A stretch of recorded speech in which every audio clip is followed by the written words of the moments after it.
Merci El Shaddai, toi qui prends le contrôle de toutes choses et qui viens nous accorder grâce, faveur et bénédiction en ce Shabbat. Oh Madelo, Ribahon, Shanta, Mandelo, Korando, Brede, Bende, Bende, Wen Satayana, Labraso, Koyana, Banamahan, Satayana, Brado, Ramashakayana. Merci Seigneur. Amen. Nous bénissons le nom d'Adonai en ce Shabbat. Disons merci à Kadosh Baruch qui a permis que mon frère, que ma soeur puisse être connectés, puisse être dans les bonnes grâces du Seigneur en ce Shabbat-ci. Et nous venons encore dire merci au roi de gloire, Adonai, celui-là même qui règne au siècle des siècles, qui règne à jamais. Que son nom soit élevé, que son nom soit glorifié. Oui, Seigneur, nous venons en ce Shabbat encore dans ta présence, chercher à comprendre ta parole, chercher à comprendre tes enseignements, afin d'être, Seigneur, des adorateurs vrais, qui t'adorent en esprit et en vérité.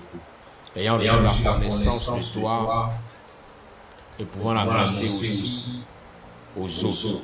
Ayant reçu la lumière de toi et pouvant propager cette lumière pour pouvoir toucher les autres vies au nom puissant de Yeshua. Nous bénissons Kadosh Baruch en ce jour. Que le shalom d'Adonai soit avec tous en ce matin et que la grâce du Tout-Puissant accompagne tous ceux qui sont connectés, tous ceux qui sont en quête de connaissances, qui veulent apprendre à connaître davantage les prescriptions d'Adonai, à connaître davantage le roi de gloire. Que le shalom d'Adonai soit avec tous en ce Shabbat. Nous allons continuer nos enseignements. Nous avons commencé depuis la semaine passée le livre de Vaïkra, Lévitique. Et aujourd'hui, nous sommes au chapitre 2 de Vaïkra. Alors nous allons lire la parole du Seigneur et comprendre le message que le Seigneur a pour nous en ce Shabbat. Écoutons la parole du Seigneur. Amen. Je lis la parole du Seigneur, Lévitique 2. Lorsque quelqu'un fera à l'Éternel une offrande en don, son offrande sera de fleurs de farine. Il versera de l'huile dessus et il y ajoutera de l'encens. Il apportera au sacrificateur, fils d'Aaron.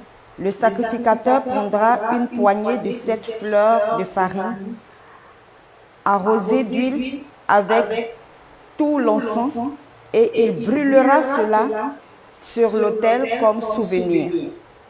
C'est une offrande d'une agréable odeur à l'Éternel. Ce qui restera de l'offrande sera pour Aaron et pour ses fils. C'est une chose très sainte parmi les offrandes consumées par le feu devant l'Éternel. Si tu fais une offrande de ce qui est cuit au four, qu'on se serve de fleurs de farine, et que ce soit des gâteaux sans levain, pétris à l'huile, et des galettes sans levain arrosées d'huile. Si ton offrande est un gâteau cuit à la poêle, il sera de fleurs de farine pétries à l'huile sans levain. Tu le rompras en morceaux et tu verseras de l'huile dessus. C'est une offrande. Si ton offrande est un gâteau cuit sur le grill, il sera fait de fleurs de farine pétries à l'huile. Tu apporteras l'offrande qui sera faite à l'Éternel avec ces choses-là. Elle sera remise au sacrificateur qui la présentera sur l'autel. Le sacrificateur en prélèvera ce qui doit être offert comme souvenir et le brûlera sur l'autel. C'est une offrande d'une agréable odeur à l'Éternel. Ce qui restera de l'offrande sera pour Aaron et pour ses fils. C'est une offrande très sainte parmi les offrandes consumées par le feu devant l'Éternel. Aucune des offrandes que vous présenterez à l'Éternel ne sera faite avec du levain, car vous ne brûlerez rien qui contienne du levain ou du miel parmi les offrandes consumées par le feu devant l'Éternel. Vous pourrez en offrir à l'Éternel comme offrande des prémices, mais il n'en sera point présenté sur l'autel comme offrande d'une agréable odeur. Tu mettras du sel sur toutes tes offrandes et tu ne laisseras point ton offrande manquer de sel. Signe de l'alliance de ton Dieu, sur toutes les offrandes, tu mettras du sel. Si tu fais à l'Éternel une offrande des prémices, tu présenteras des épis nouveaux, rôtis au feu et broyés, comme offrande de tes prémices. Tu verseras de l'huile dessus et tu y ajouteras de l'encens. C'est une offrande. Le sacrificateur brûlera comme souvenir une portion des épis broyés et de l'huile avec tout l'encens.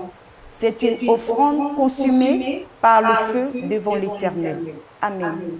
Amen. Nous bénissons Akadosh Baruch en ce jour. Disons merci pour la parole du Seigneur qui va être transmise.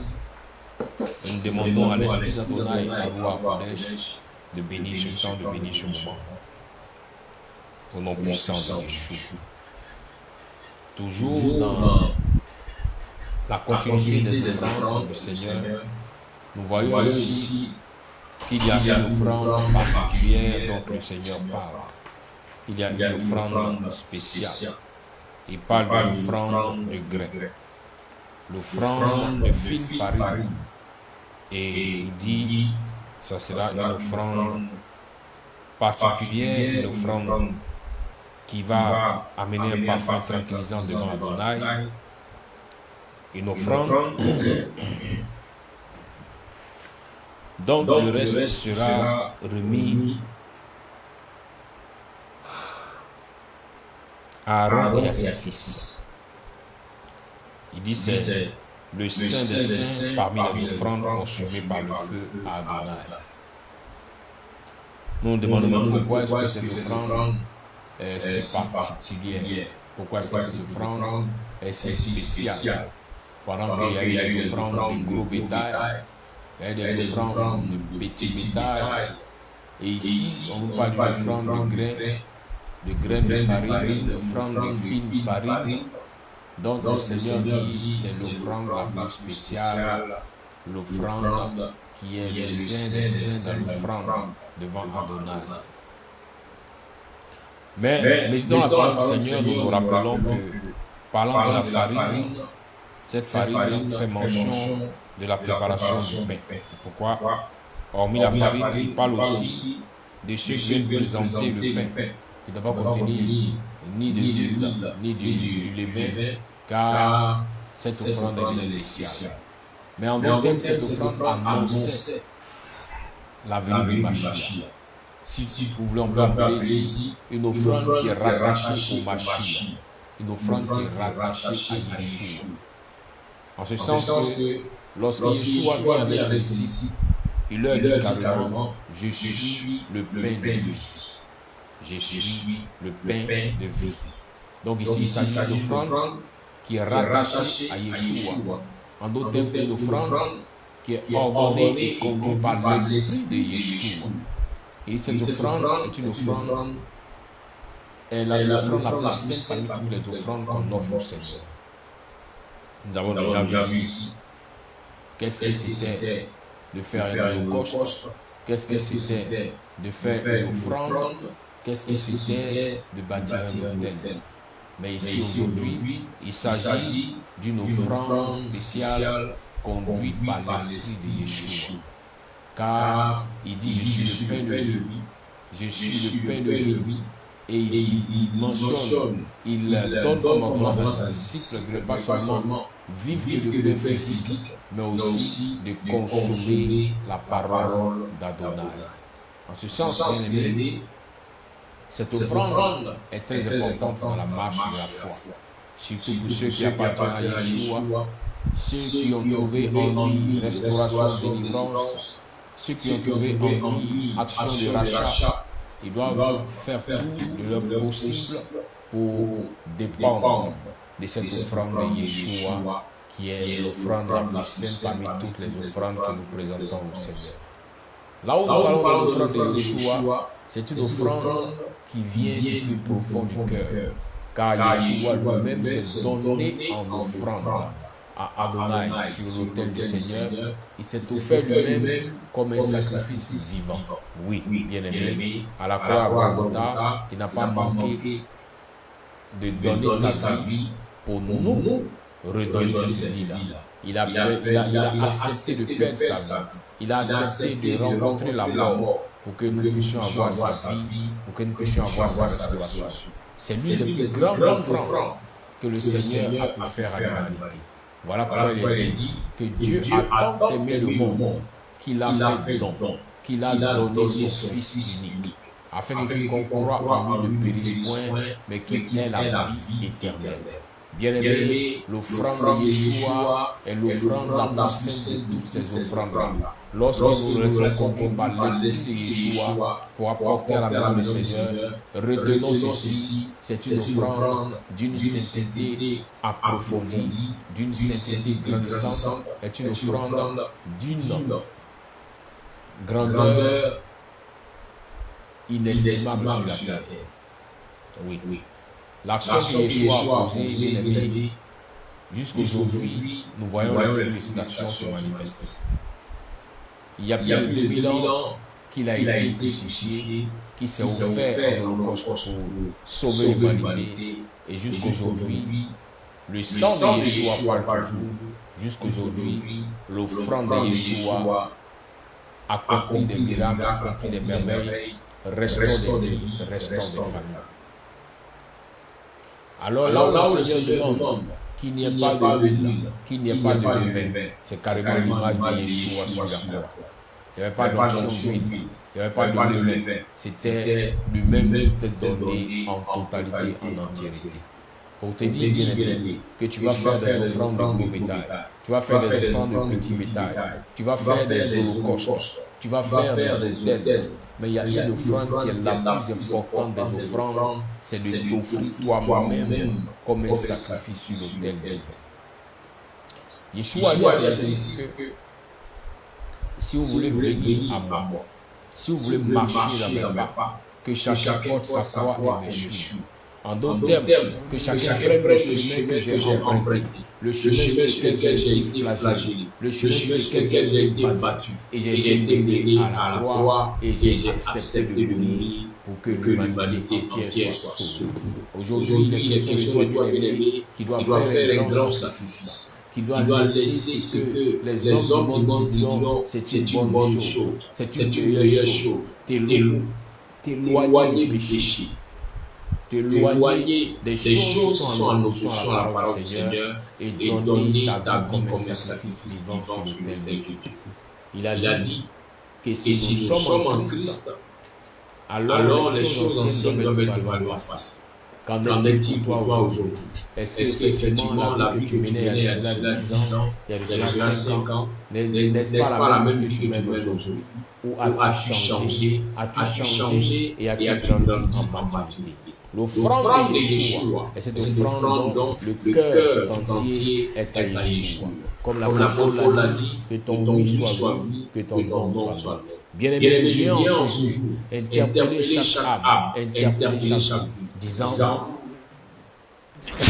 l'offrande de Yeshua est l'offrande qui est agréée par Adonai.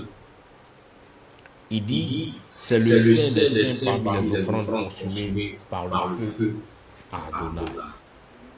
C'est le saint des saints parmi les offrandes consumées par le feu. Il y a plusieurs offrandes, mais cette offrande est la plus sainte de toutes les offrandes. Car l'enfant de Dieu accepte de donner sa vie tout entière à l'Éternel. Accepte de passer par le feu pour être éprouvé, pour être épuré, pour être sanctifié totalement.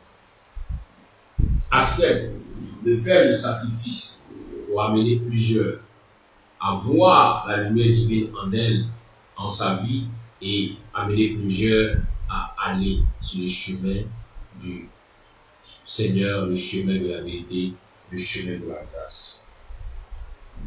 Il dit, si tu présentes une offrande de grains cuites au four, ce sera de fines farine, des gâteaux sans levain, mêlés d'huile et des galettes sans levain ou d'huile. Si ton offrande est une offrande de grains cuites sur la plaque, elle sera de fine farine mêlée d'huile sans levain. Tu la rompras en morceaux et tu verseras de l'huile sur elle. C'est une offrande de grains. Si ton offrande est une offrande de grains cuites sur le grill, elle sera faite de fine farine avec de l'huile. Tu apporteras à Adonai l'offrande de grains qui sera faite de ces choses et on la présentera au prêtre qui la portera sur l'autel. Bien-aimé, l'offrande de ton frère peut différer de toi ton offrande quand tu vas offrir à Yeshua. Il y en a qui vont offrir de manière brute, comme la farine qui n'a pas été cuite.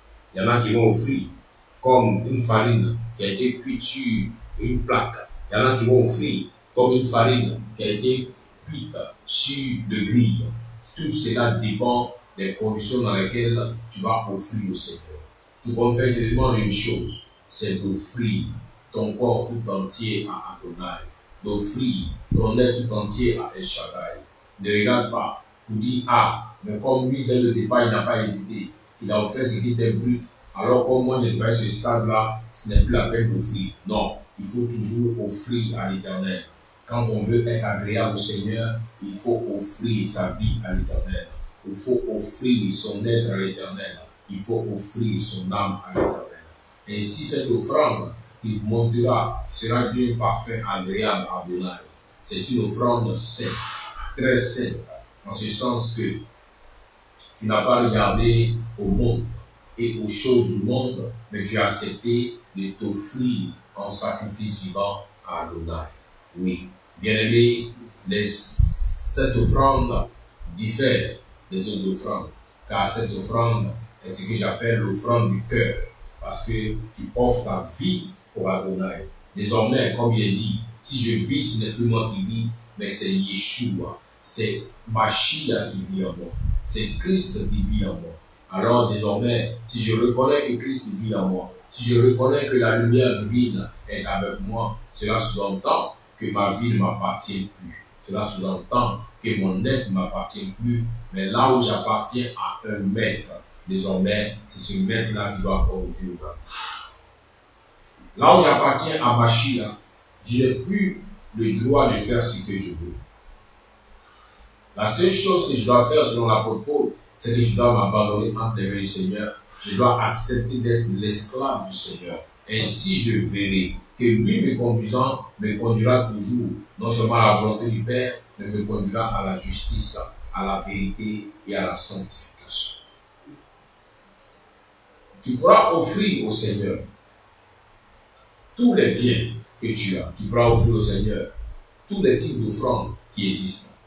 Mais il y a une des offrandes qui est l'offrande la plus sainte de toutes les offrandes, c'est l'offrande de Yeshua, là où tu offres ton corps, là où tu offres ta vie en sacrifice à Adonai. Vous allez voir que quand on parle dans le Nouveau Testament, quand on parle des disciples de Yeshua, on ne dit pas des croyants, on dit des disciples, des gens qui marchent dans ses pas, des gens qui font ce qu'il a fait. Donc les gens qui acceptent de ne pas appartenir au monde, mais d'appartenir au Seigneur. Les gens qui acceptent de ne pas se laisser conduire par le mensonge, mais de vivre dans la vérité. L'offrande de Yeshua, c'est ça, c'est donner ta vie au Seigneur. À telle enseigne que ta vie ne dépend plus de toi, mais dépend du Seigneur. Ainsi, tu verras que l'Esprit du Seigneur, l'Esprit de Yeshua, qui a appelé à Yeshua, pourra venir conduire ta vie, pourra venir conduire ta maison. L'offrande la plus sainte de toutes les offrandes, c'est là où tu t'offres à l'Éternel. C'est là où tu acceptes d'appartenir à Adonai, d'être agréable, d'être cette offrande vivante sur l'autel du Seigneur. C'est accepter de ne plus décider les choses de toi-même, mais de dépendre d'Adonai. De dépendre d'Adonai. Vous allez voir à partir du verset 9, il dit, le prêtre lèvera de l'offrande de grains son souvenir et le brûlera sur l'autel. C'est une offrande consumée par le feu, une bonne odeur pour Adonai. Tu pourras faire des holocaustes, tu pourras faire des prémices, tu pourras faire des offrandes, bâtir des autels. Mais là où tu feras l'offrande, que j'appelle l'offrande de Yeshua, l'offrande qui va t'amener toi à ne plus dépendre des hommes, à ne plus dépendre de toi-même, mais dépendre totalement de Yeshua, en lui donnant ta vie entière, en acceptant de marcher dans sa lumière, en acceptant de vivre dans sa vérité, en acceptant de marcher dans sa justice. Cette offrande sera un parfum de bonne odeur devant Adonai. Regardez à la suite, il dit ce qui restera de l'offrande de grain sera pour Aaron et ses fils. C'est le saint des saints parmi les offrandes consumées par le feu devant Adonai. Voyez-vous, celui ou celle qui accepte d'être un sacrifice vivant sur l'autel du Seigneur n'a plus son mot à dire devant le Seigneur. Mais laisse le Seigneur conduire sa vie. Laisse le Seigneur guider sa vie. À la limite, si autre personne doit intervenir sur cette offrande, il dit c'est ceux qui ont été consacrés par Adonai. Il dit Aaron et ses fils. Il dit ceux qui sont à son service. C'est ceux-là qui pourront intervenir pour dire l'offrande est agréable, pour dire l'offrande a été arrosée. Mais à part cela, l'offrande elle-même n'a pas de mot à dire. Bien-aimé, il est bien séant dans l'église, mais il est mieux d'obéir à la parole d'Adonai. Il est mieux de vivre la vie que le Seigneur demande. Et il dit, aucune offrande de grain que vous offrez à Adonai ne sera faite avec du levain, car vous ne brûlerez pas de levain ni de miel parmi l'offrande consumée par le feu. Comme offrande des prémices, vous les présenterez à Adonai. Ils ne seront pas montés sur l'autel comme un parfum tranquillisant. Il dit, tu assaisonneras avec le sel. Tu assaisonneras avec le sel ton offrande et ton offrande de grain. Voyez-vous, pour que vous puissiez comprendre qu'il s'agit d'une offrande de Yeshua, une offrande de sa vie, il vient parler encore du sel. Toujours le sel dont Yeshua nous parle dans la Nouvelle Alliance, disant, vous êtes le sel du monde. Vous êtes le sel du monde. Si le sel perd sa saveur, où la mettront-elle? Bien-aimés, souvent, à force de vouloir vivre selon les hommes du monde, à force de vouloir vivre selon la société, et non pas selon la parole d'Adonai, le sel peut perdre sa saveur. Le sel peut perdre sa saveur. Si Yeshua fait de toi du sel, parce qu'à chaque fois que tu offres ta vie comme une offrande, il va prendre la peine de mettre le sel sur l'offrande. Il va prendre la peine de mettre un goût particulier sur cette offrande, afin que tu puisses éclairer plusieurs, que tu puisses conduire plusieurs à la lumière. Voilà pourquoi tu ne dois pas te laisser influencer, ni manipuler par les choses de ce monde, pour ne pas que le sel que tu es devenu puisse perdre sa saveur. Car le sel donne un goût. Le sel donne un goût meilleur qui est apprécié de tous ceux qui sont sur terre. Le sel donne un goût meilleur dans toutes les nourritures, quel que soit l'endroit, quel que soit le territoire sur la terre. Les hommes qui consomment le sel sont heureux. Non seulement cela procure une santé meilleure, mais aussi cela apporte un goût particulier. L'offrande que tu es aujourd'hui, l'offrande que tu es sur l'autel du Seigneur aujourd'hui, est-ce que cette offrande a été assaisonnée par le sel? Car souvent, quand on décide de marcher avec le Seigneur, comme l'apôtre Paul l'a dit, que ton oui soit oui et que ton non soit non. Là où tu as dit oui, Seigneur, malgré tout j'avancerai. Le jour où tu commenceras à dire non, comprends de là que le sel va commencer à manquer. La saveur de ta vie va commencer à ne plus être.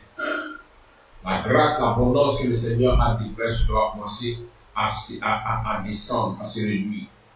Car dans le monde spirituel, il y a des principes, il y a des lois, il y a des ordonnances. En les respectant, nous entrons, nous grandissons, nous montons. Mais quand on commence à désobéir, nous descendons, nous nous exposons, nous nous livrons aux ténèbres. Il a dit que si le sel perd sa saveur, on ne pourra que jeter le sel. Veux-tu être jeté, bien-aimé, par le Seigneur? Lui, dans son programme, il n'a pas décidé de te jeter. Il veut toujours être avec toi. Il veut toujours t'accorder grâce. Il veut toujours t'accorder faveur. Il veut toujours t'accorder sa bénédiction. Mais il vient t'interpeller aujourd'hui par son esprit te dit, sois l'offrande agréable. Sois l'offrande d'un parfum, d'une odeur agréable à Adonai. Sois l'offrande que Adonai assaisonne à chaque fois avec du sel, afin que tu paraisses mieux, meilleur en tout temps. Que tu avances et que tu évolues avec Adonai. Que tu montres que tu dépasses ceux qui étaient au-dessus de toi, afin que tu ne puisses plus être esclave de ces agents de ténèbres.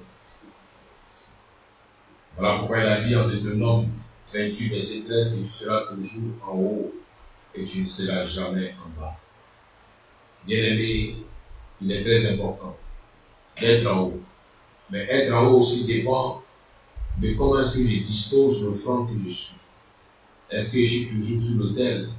Est-ce que mon offrande est une offrande d'une odeur agréable à Adonai? Est-ce que je vis la vie qu'Adonai recherche afin que je puisse être toujours assaisonné de sel pour avoir un meilleur goût devant Adonai?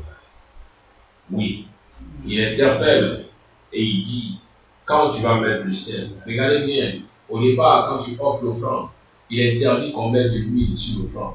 Au départ, quand on offre l'offrande, il est interdit qu'on ajoute quelque chose. Mais à l'instant moment, c'est lui-même qui apporte.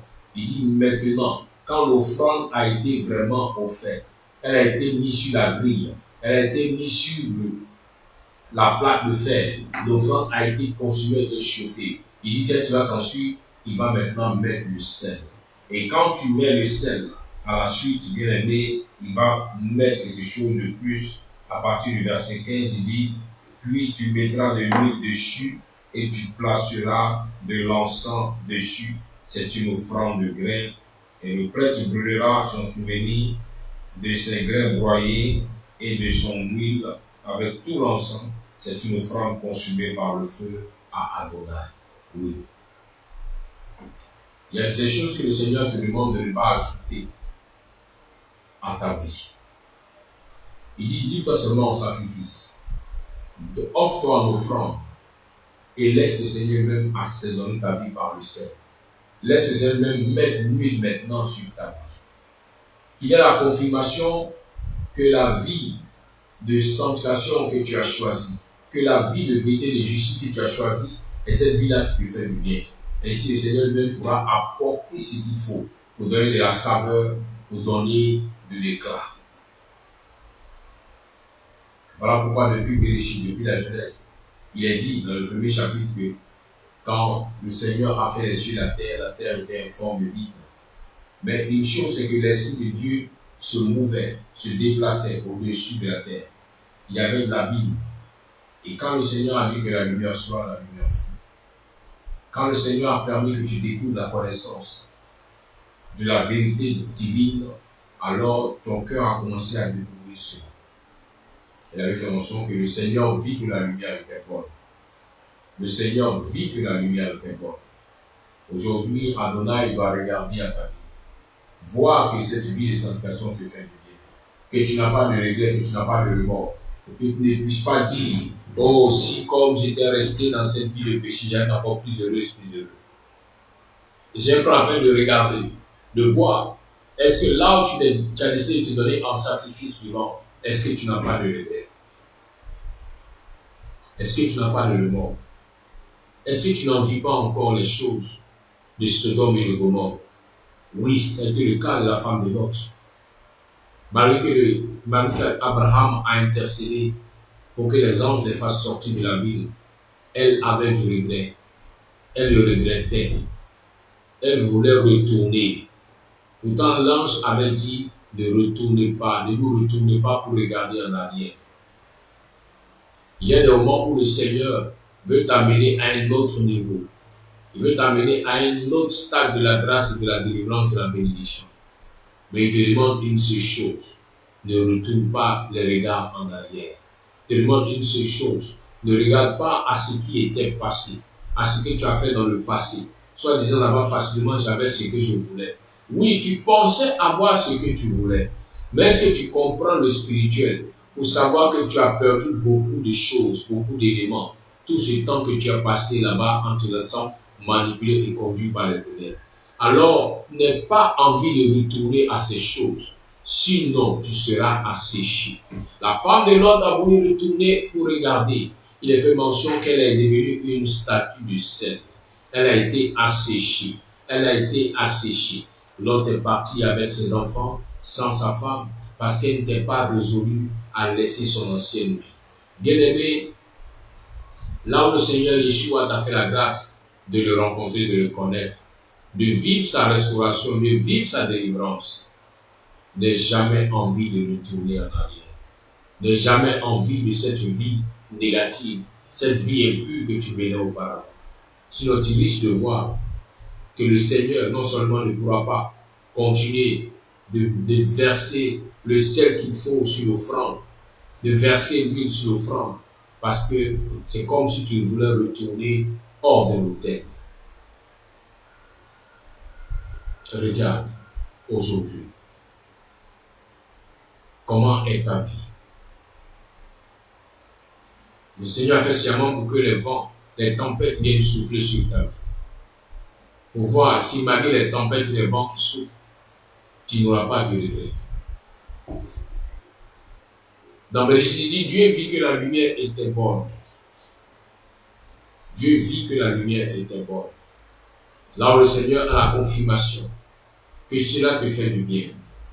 Que malgré que tu n'as pas l'argent que tu avais avant, l'argent sale, l'argent de la maman, malgré que tu n'as pas les opportunités que tu avais avant, les opportunités dues au péché, au mensonge, au vol. Et regarde, il dit, malgré toutes ces choses qui sont absentes, tu te sens à l'aise, tu te sens heureuse, tu te sens heureux d'avoir connu la lumière divine. À ce stade-là, le Seigneur lui-même prend la peine d'intervenir maintenant.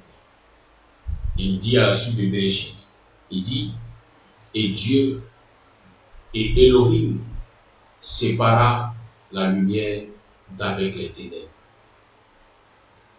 Oui, tu peux avoir accepté de t'offrir un holocauste, mais souvent l'holocauste, l'offrande sur l'autel, peut vouloir retourner là où il était. Mais malgré le feu qui te brûle, malgré la place chauffante sur laquelle tu es, tu n'as pas de regret parce que tu as connu Yeshua et sa parole. Alors le Seigneur lui-même prendra la peine d'opérer la restauration, la délivrance, de t'accorder sa grâce qui te conduira à la bénédiction. Il dit, Dieu vit que la lumière était bonne, et Elohim sépara la lumière d'avec les ténèbres. Ainsi, lui et soir, lui et matin, ce fut le premier jour. Là où le Seigneur prend la peine même de t'accorder la délivrance et la restauration.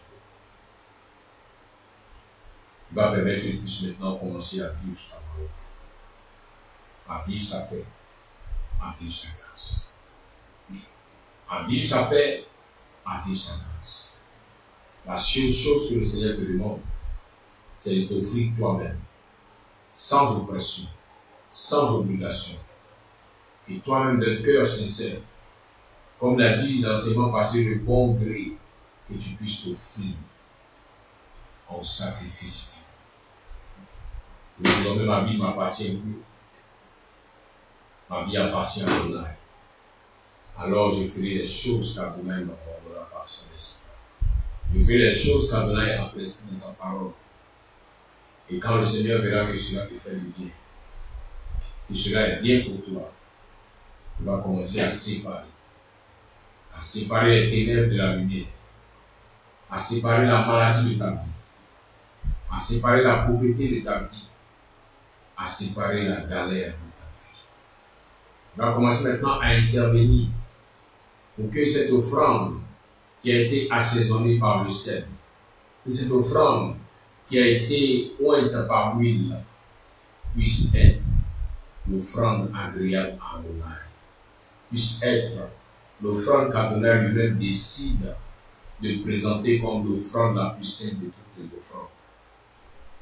Souvenez-vous que dans l'histoire de Job, le Seigneur a dit à Satan, as-tu vu mon serviteur Job?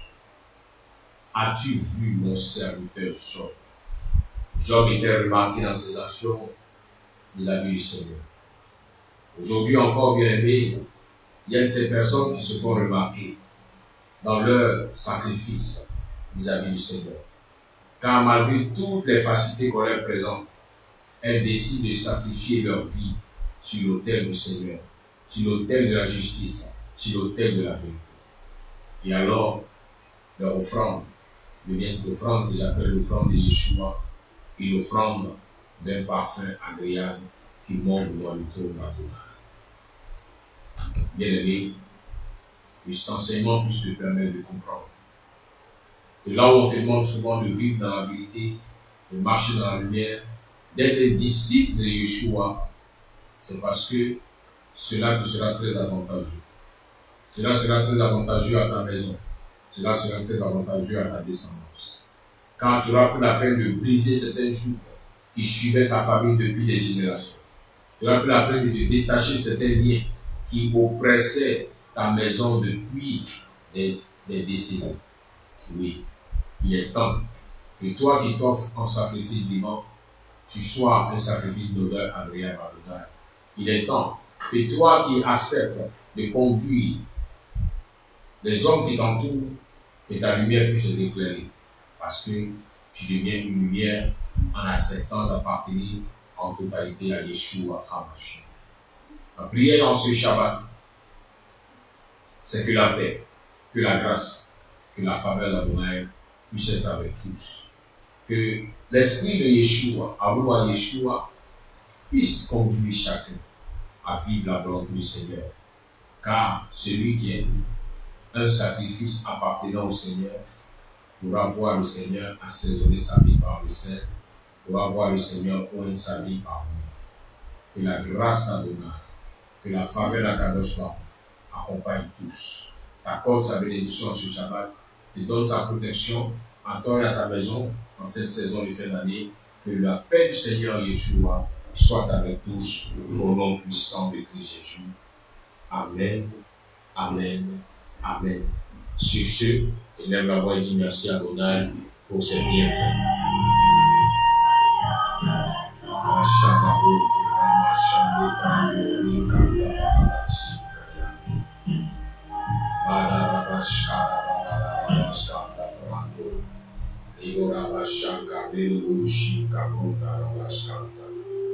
Rebo yande rebe skinte broto koyante rebe shanda koyante brete keyande brota bahando radusha. Oh merci Seigneur, par ton esprit tu as parlé à nos cœurs en ce Shabbat. Par ton esprit tu es venu encore renforcer ta grâce dans les vies de tes enfants.